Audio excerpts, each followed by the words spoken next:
পরে কারেন আবার চুক্তিটি প্রস্তাব করে।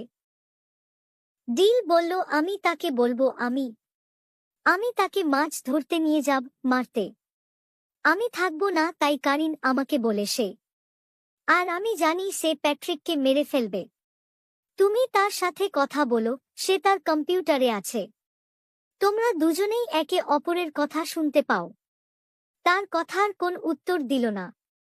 অনেক পরে যখন সে এবং ডিউক, যখন তুমি সমুদ্রে থাকবে তখন তোমার মনকে ঢেলে দাও। তাকে বলে যে সে মনে করে এখানে কিছু একটা ভুল আছে। মাছ ধরার সময় সে ফ্র্যাঙ্কের সাথে লেনদেন করছে। জিজ্ঞেস করে তার কি বাচ্চা আছে। ফ্র্যাঙ্ক বলছে আমার একটা সৎপুত্র আছে। আমি তার সাথে বন্ধুত্ব করার জন্য অনেক চেষ্টা করেছি, কিন্তু সে সারাদিন কম্পিউটারে থাকে। তার গণিত শিক্ষক বলেন যে সে একজন প্রতিভাবান, কিন্তু সে সারাদিন একটা অকেজো জায়গায় কাটায়। এমন একটি খেলায় নিযুক্ত থাকে যেখানে একজন মানুষ সম্পূর্ণরূপে। সে সেদিন মাছ ধরতে যায়। আমার ভালো লাগে না। ডিল কি জিজ্ঞেস করে কেন সে তোমাকে এত ঘৃণা করে, কেন সে এটা করে। তারপর ফ্র্যাঙ্ক বলে আমি করি না, কিন্তু একদিন আমি তাকে মেরে ফেলব।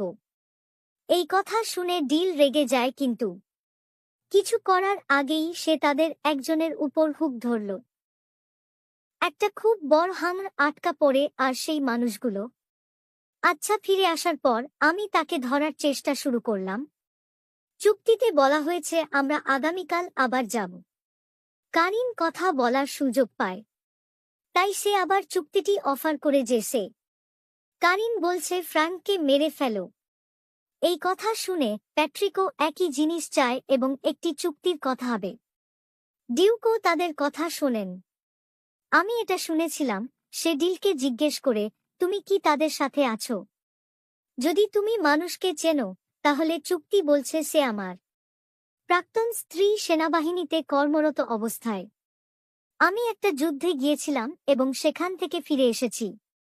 তারপর আমি জানতে পারলাম সে ফ্র্যাঙ্কের কাছে যাচ্ছে। ডিউক তাকে পরামর্শ দেন যে পরিস্থিতি যাই হোক না কেন তাকে কাউকে হত্যা করা উচিত নয়। আগের রাতে কারিনের সাথে দেখা হয়েছিল এবং এখন সে চলে গেছে। তিনি ফ্র্যাঙ্ককে পাঠাবেন বলে সম্মত হন। সে আমাকে মেরে ফেলবে, সে শুধু টাকা চায়, সে এই সব ভালোবাসে। ডিল যখন বাড়ি ফিরে এলো তখন ইয়ারের জন্য এটা করছি না, তাই সেই অপরিচিত লোকটি তার সাথে দেখা করতে এলো, যার সাথে আমরা সিনেমায় এটা অনেকবার দেখেছি। আচ্ছা এটাই ডিল টুনা রান্না করতে সাহায্যকারী যন্ত্র। তুমি যে মাছ ধরার স্বপ্ন দেখো তা ধরতে পারো। আমি অনেক দিন ধরে এই অফারটি এবং এই ডিভাইসটি খুঁজছিলাম। লোকটি চুক্তিটি বিনামূল্যে দিতে যাচ্ছিল। লোকটির মুখ থেকে বেরিয়ে আসে যে এটাই খেলা।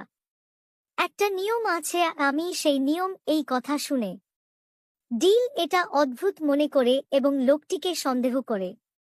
তাই সে তাকে হুমকি দেয় এবং জিজ্ঞাসা করে যে আমাকে বলো তুমি কে। তাহলে সেই লোক, যার নাম রিড, আমাদের বলে যে এগুলো আসলে বাস্তব না, এটা শুধু একটা খেলা এবং খেলার কিছু নিয়ম আছে। এখানে কেউ মরবে না, তুমিই একমাত্র চরিত্রটি, আর তোমাকে সেই টুনা মাছটি ধরতে হবে। চুক্তিটি ধরা পড়তে হবে, তার কথা বিশ্বাস করো। এটা ঘটত না, কিন্তু এই জায়গা সম্পর্কে আমার সবসময় সন্দেহ ছিল সে সেটা মনে রাখেনি। সে কখন এখানে এসেছে এবং কতদিন ধরে এখানে আছে।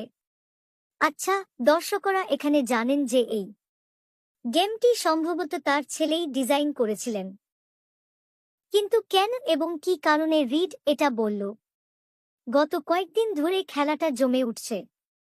এর মানে হলো যে ব্যক্তি এই গেমটি তৈরি করেছে সে সম্ভবত চেয়েছিল। এখন তোমার উচিত ওই লোকটিকে মেরে ফেলা, ফ্র্যাঙ্ক, কিন্তু আমার নিয়ম অনুযায়ী এই দ্বীপে কেউ নেই। হত্যা করাও নিষিদ্ধ, তাই আমি তোমাকে হত্যা করব না।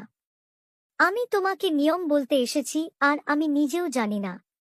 জেনে নিন এই গেমটি কে তৈরি করেছে, এর নিয়ম কি, কেন সে চুক্তি পরিবর্তন করছে, তার কথা বাজে কথা। পরের দিন সকালে ডিল বুঝতে পেরেছিল যে সে অ্যালার্মের আগে উঠতে পারছে না, কারণ ইঙ্গিত দেয় যে